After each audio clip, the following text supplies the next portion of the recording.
আল্লাহ রাব্বুল আলামিন বলেন, তোমরা দ্বীনকে প্রতিষ্ঠিত করো, দ্বীনকে কায়েম করো। যতই কাফেররা মুশরিকরা যতই অখুশি হোক না কেন, তোমরা দ্বীনকে প্রতিষ্ঠিত করো। এই ঘোষণা হচ্ছে আল্লাহর। এই দ্বীনকে যখন প্রতিষ্ঠিত করা হবে সমাজের বুকে, রাষ্ট্রের বুকে যখন দ্বীন প্রতিষ্ঠিত করা হবে, তখন অনেক বাধা বিপত্তি আসবে। দ্বীন প্রতিষ্ঠিত করতে হলে সর্বপ্রথম আমাদেরকে দাওয়াতি কাজ করা লাগবে। আল্লাহ রাব্বুল আলামিন বলেন, আমান আহসানু কাওলাম মিম্মান দাআ ইলাল্লাহি ওয়া আমিলাস সালিহান ওয়া ক্বালা ইন্নানি মিনাল মুসলিমিন। আল্লাহ রাব্বুল আলামিন বলেন,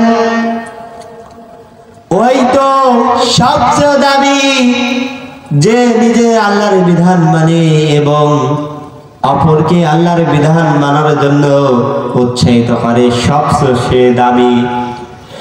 অন্য আয়াতে আল্লাহ রাব্বুল আলামিন জানিয়েছেন, কুনতুম খায়রা উম্মাতিন উখরিজাত লিন-নাসি তা'মুরুনা বিল মা'রুফ ওয়া তানহাউনা আনিল মুনকার ওয়া লিল্লাহি আকিবাতুল উমুর।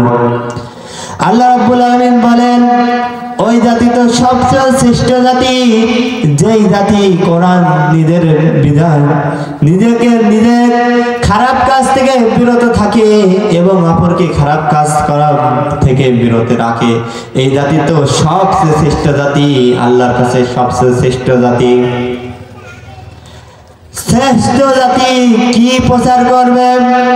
রব্বুল আলামিন জানিয়েছেন, কিতাবুন উনজিলা ইলাইকা ফালা ইয়াকুম ফি সাদরিকা হারাজুম মিনহু লিতুনজিরা বিহি ওয়া যিকরা লিল মুমিনিন। আল্লাহ রাব্বুল আলামিন বলেন, হে নবী আপনি প্রচার করুন যেটা রবের পক্ষ থেকে নাজিল হয়েছে, নির্ভীকভাবে প্রচার করুন। এটা মুমিনদের জন্য উপদেশ। অন্য আয়াতে আল্লাহ রাব্বুল আলামিন জানিয়েছেন, ইয়া আইয়ুহার রাসূল বাল্লিগি মা উনজিলা ইলাইকা মির রাব্বিকা ওয়া ইল্লাম তাফআল ফামা বাল্লাগতা রিসালাতা। হে নবী আপনি প্রচার করুন যেটা আপনার রবের পক্ষ থেকে নাজিল হয়েছে, এই কোরআনের।